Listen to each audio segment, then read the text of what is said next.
Hello and welcome again to this video, the fourth and final part looking at stories from the Quran's 18th chapter, Surat al-Kahf, aka the chapter of the cave. This video will look at the origins of some of these stories, in particular over the adventures of a man called the Man with Two Horns, which in Arabic is Dhul Qarnayn. In the past couple of videos, I looked at Dhul Qarnayn's bizarre adventures in the Quran, where he sees the sun setting into a muddy spring, and later builds a huge barrier to keep out two huge and troublesome tribes called Gog and Magog. The Quran never named this man with two horns, and Muslims have argued ever since who this person with the two horns is. Some have concluded it is Alexander the Great, some say it's Persian Emperor Cyrus the Great, while others prefer not to speculate altogether.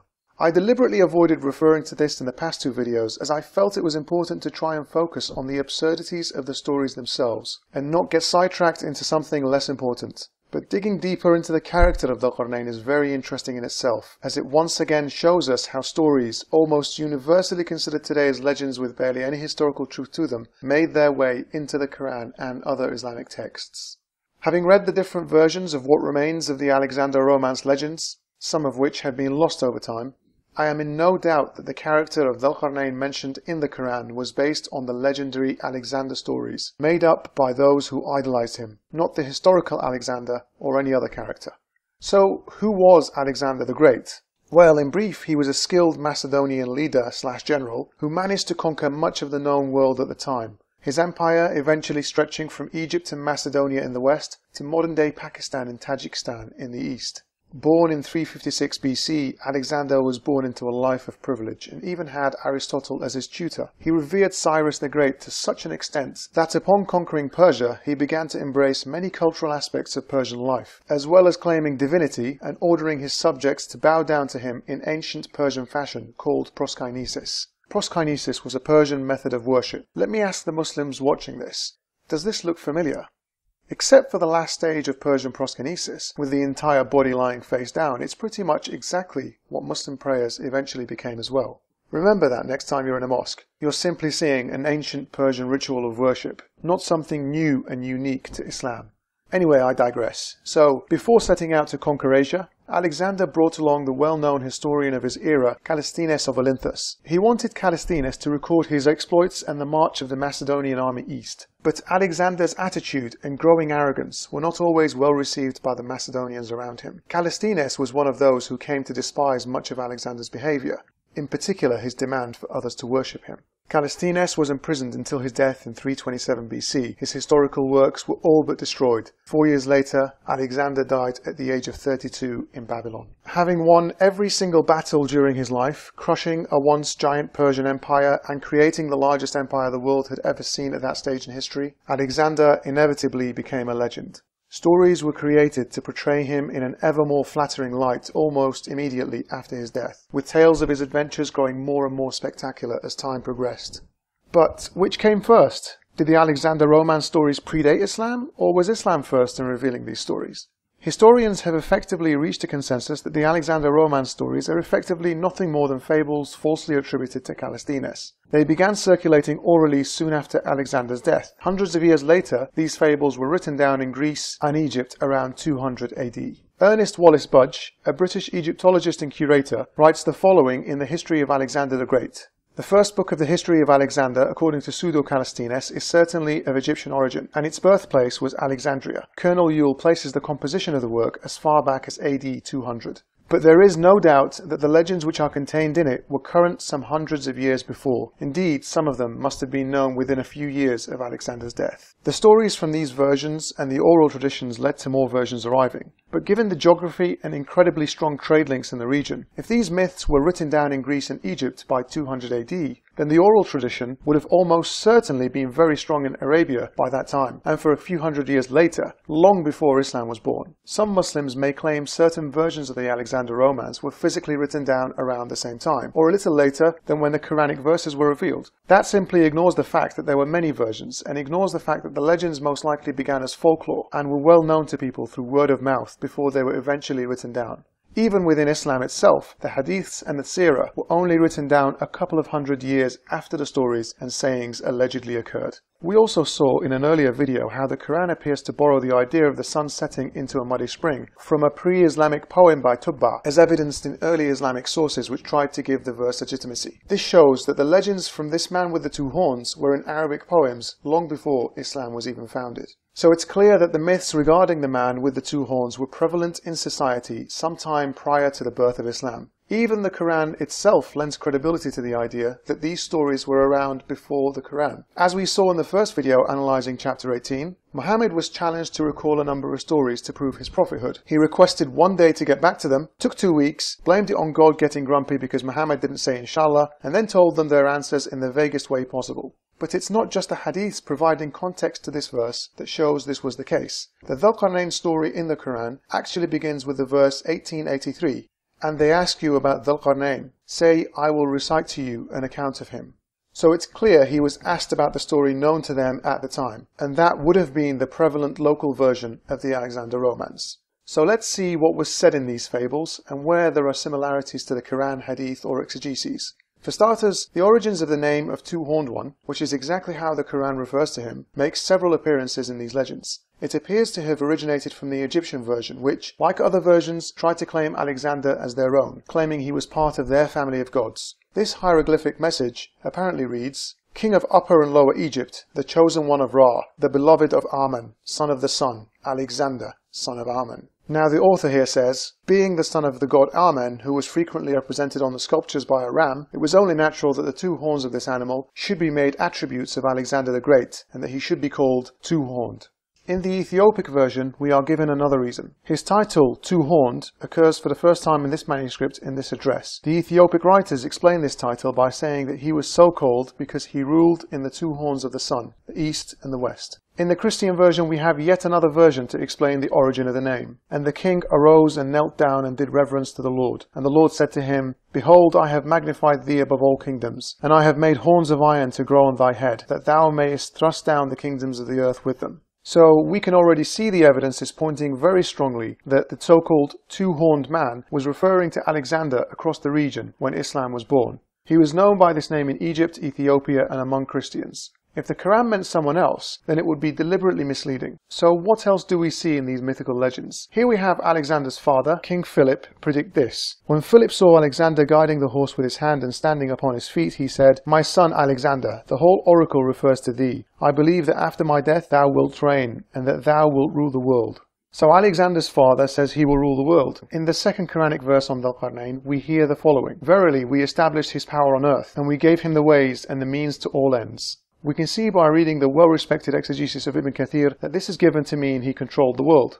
So he had dominion over the east and the west. All countries and their kings submitted to him, and all the nations, Arab and non-Arab, served him. In his exegesis of another verse, he states a narration which confirms Dhul Qarnayn was one of 4 people who managed to rule the world. The kings who ruled the eastern and western parts of the world are 4, 2 believers and 2 disbelievers. As for the 2 believing kings, they were Sulaiman bin Dawood and Dhul Qarnayn. As for the 2 disbelieving kings, they were Nimrud and Nebuchadnezzar. Apparently, nobody told these people about the yet undiscovered Americas or half of Eurasia. It just goes to show how local the Abrahamic religions were. Some of these so-called kings didn't even rule 10% of the inhabited world at the time, let alone all of it. Let's see what else was said in these legends that the Quran picks up. We have Alexander speaking to those around him here of things he would like to see for himself. I am wondering what is the extent of the earth and how high the heavens are, and how many are the countries of my fellow kings, and upon what the heavens are fixed. Whether perchance thick clouds and winds support them, or whether pillars of fire rise up from the interior of the earth and bear the heavens so that they move not for anything, or whether they depend on the beck of God and fall not. He speaks about wanting to see the extent of the earth in the legends, and the Quran tells us in chapter 18 that Dhul Qarnayn travels on routes to the west and the east. Alexander in the legends also says he wants to understand how the sky above earth doesn't fall down onto it. He ponders whether it is kept up by pillars or whether God keeps them held up magically above us. The Quran attempts to answer these primitive questions, and not surprisingly, its author appears to have a similar mindset here that is not different from the mythical legends. Allah is He who raised the heavens without any pillars that you see. We also see this verse. Do you not see that Allah has made subservient to you whatsoever is in the earth and the ships running in the sea by His command? And He withholds the heaven from falling on the earth except with His permission. So as we can see from these Quranic verses, the sky is being held up above our heads. It would fall down onto us if it weren't for God keeping it up. Now we also see that Alexander went to see the sun rising on the edges of the world. The sun is the servant of the Lord, and neither by night nor by day does he cease from his travelling. The place of his rising is over the sea, and the people who dwell there, when he is about to rise, flee away and hide themselves in the sea, that they be not burnt by his rays. Quran chapter 18 verse 90 reads, "Until when he reached the land of the rising sun, he found it rising on a people to whom we had given no shelter from it." As we can see, the Quran agrees with the Alexander myths that the sun rises over a people who have no protection from its rays. On the same page we also read, "And when the sun enters the window of heaven, he straightway bows down and makes obeisance before God his creator." This idea of the sun and other celestial objects being conscious and worshipping Allah is seen several times in the Quran and Hadith. "Hast thou not seen that unto Allah payeth adoration, whosoever is in the heavens and whosoever is in the earth, and the sun and the moon and the stars and the hills and the trees and the beasts and many of mankind?" We now arrive at the story of Gog and Magog. I addressed the Islamic narrative of this myth in the last video. The Quran basically tells us this man with two horns, Dhul-Qarnayn, goes to find a people who are annoyed with these troublesome tribes and ask him for help to keep these troublemakers trapped behind two mountains, so they won't cause them any more problems. Let's briefly read those verses again. "Then he followed another course, until when he reached a place between the two mountains, he found on that side of them a people who could hardly understand a word. They said, 'O Dhul-Qarnayn, surely Gog and Magog make mischief in the land. Shall we then pay you a tribute on condition that you should raise a barrier between us and them?' He said, 'That in which my Lord has established me is better. Therefore you only help me with workers. I will make a fortified barrier between you and them. Bring me blocks of iron.' Until when he had filled up the space between the two mountain sides, he said, 'Blow.' Until when he had made it as fire, he said, 'Bring me molten brass, which I may pour over it.' So they were not able to scale it, nor could they make a hole in it." So that's the Quranic version, but we read here in the Alexander myths that he reaches a people near a large mountain who are having problems with what they call the Huns. Alexander said, "Who are the nations within this mountain upon which we are looking?" The natives of the land said, "They are the Huns." He said to them, "Who are their kings?" The old men said, "Gog and Magog," and then they go on to list more names who are behind the mountains. Now that is very similar to the story in the Quran. Is it just a pure coincidence? I mean, so far, both the Alexander myths and the Quran say a man known as the man with two horns travelled all over the world. Both say he saw the sun rising above a people who had no shelter from it. Both say he went to mountains to see a people who were complaining about Gog and Magog. Now the Quran says he used iron and brass to build the barrier to keep Gog and Magog out. So let's see what materials were used in the myth to keep Gog and Magog at bay. Alexander commanded and fetched 3,000 smiths, workers in iron, and 3,000 men, workers in brass. And they put down brass and iron, and kneaded it as a man kneads when he works clay. Then they brought it and made a gate. Now, in the Quran, we also hear that Gog and Magog will break free from their incarceration towards the end of time and cause havoc on earth, an idea supported in the authentic hadiths. The verse says, "Until the Gog and Magog people are let through their barrier, and they swiftly swarm from every hill." Now the Alexander myth also tells us Gog and Magog will be released towards the end of time and also take over the world. "When the world shall come to an end by the command of God, the ruler of creation, created things shall anger God, and sin shall increase, and wrath shall reign, and the sins of mankind shall mount up and shall cover the heavens. And the Lord will stir up in his anger the kingdoms that lie within this gate. For when the Lord seeks to slay men, he sends men against men, and they destroy one another. And the Lord will gather together the kings and their hosts which are within this mountain, and they shall be assembled at his beck, and shall come with their spears and swords, and shall stand behind the gate, and shall look up to the heavens, and shall call upon the name of the Lord, saying, O Lord, open to us this gate. And the Lord shall send his sign from heaven, and a voice shall call on this gate, and it shall be destroyed and fall at the beck of the Lord." What we just read also encapsulates this idea in an authentic hadith, which tells us the barrier will be breached after they ask nicely to Allah. Until when their time has come and Allah wants to send them against the people, they will dig until they can almost see the rays of the sun. Then the one who is in charge of them will say, "Go back and we will dig it tomorrow if Allah wills." So they will say, "If Allah wills," then they will come back to it and it will be as they left it. So they will dig and will come out to the people. There are many more instances of similarities, but I don't want to go on forever as the point has been made. These other similarities include a mention of people who have the heads of dogs. The Alexander myths also say Jesus will return before the end of the world and set up base in Jerusalem where Gog and Magog will not go. The myths speak about the Antichrist and how he will be killed by Jesus. I will put the references for everything, including these last ones, in the description box for those who wish to read further and see the similarities for themselves. So, as we've seen, the similarities between the made-up mythical accounts of Alexander the Great and the character of Dhul-Qarnayn in the Quran are obvious. We also saw similar answers to the primitive questions that had obviously baffled desert dwellers at the time, like how does the sky stay up and not come crashing down? Is this all a coincidence? Why would the Quran use so much of the mythical stories of Alexander, nothing more than made-up stories bearing little resemblance to actual history? By believing these stories, Muhammad, or whoever else authored the Quran, caused huge problems for the religion. Now Muslims have to come up with lengthy, nonsensical excuses to explain the verses about the sun setting and rising near people here on earth. They also have to tell us why we can't see this great wall of iron and brass. These stories and many others have made Islam simply indistinguishable from any other mythology. Early Muslims in general had no real problem in identifying Dhul Qarnayn as Alexander the Great, but as time progressed and it became more evident that the historical Alexander was a polytheist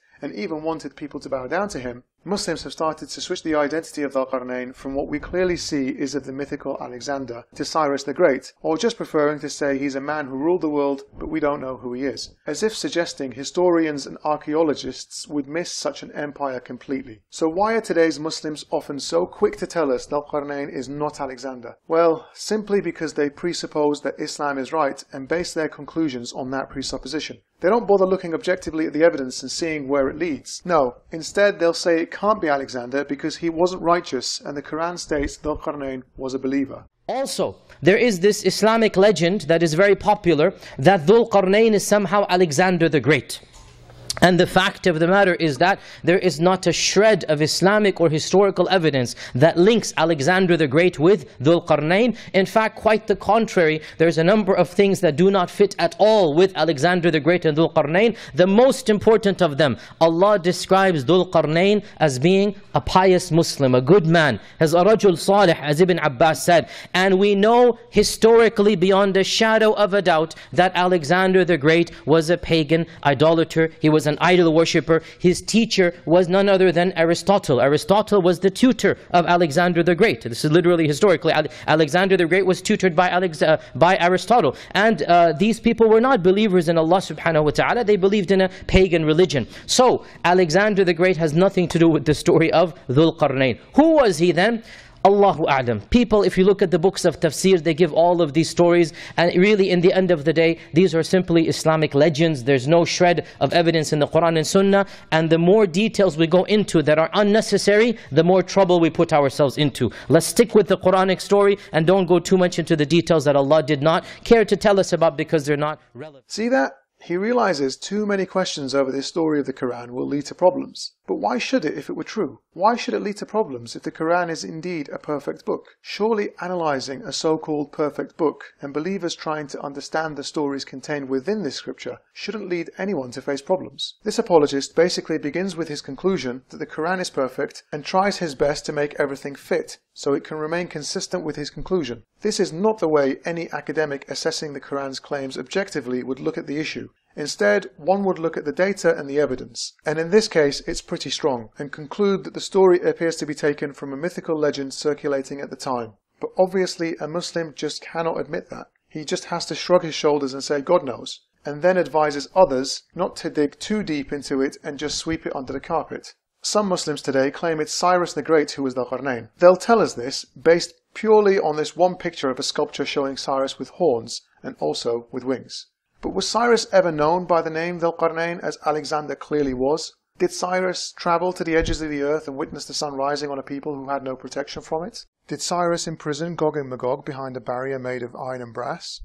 It really is a no-brainer to see what the origin of these stories that made it into the Quran is. Even when looking at the Quran, we can see that Muhammad wasn't really fooling many people around him with the stories. And when it is said to them, believe as the people believe, they shall say, shall we believe as the fools believe? This appears to show that the first people who entered Islam were seen as fools by the rest for being gullible. And in another verse we read this, and they say, the stories of the ancients, he has got them written, so these are read out to him morning and evening. This shows Muhammad was accused at his time of plagiarizing ancient tales and myths. If you're a Muslim and you've made it this far in without stopping the video, leaving an angry comment, disliking and leaving, then I urge you to think hard. I know facing a bitter hard truth is not easy. I know it's far easier to let your bias dismiss any contrary evidence to your belief instead of asking the tough questions. Does it make sense that an all-knowing God would leave his one true religion to be open to so many apparent flaws? Would a true religion and a perfect scripture really require a horde of apologists to make endless and often nonsensical excuses to try and twist the narrative into something more believable? Surely a perfect religion can speak for itself and wouldn't require any apologists. Surely it's time to rethink whether you were one of the few lucky ones who were born into the right religion and into the right sect within that religion. Thank you very much for watching. Share this video where you can, and until next time, goodbye.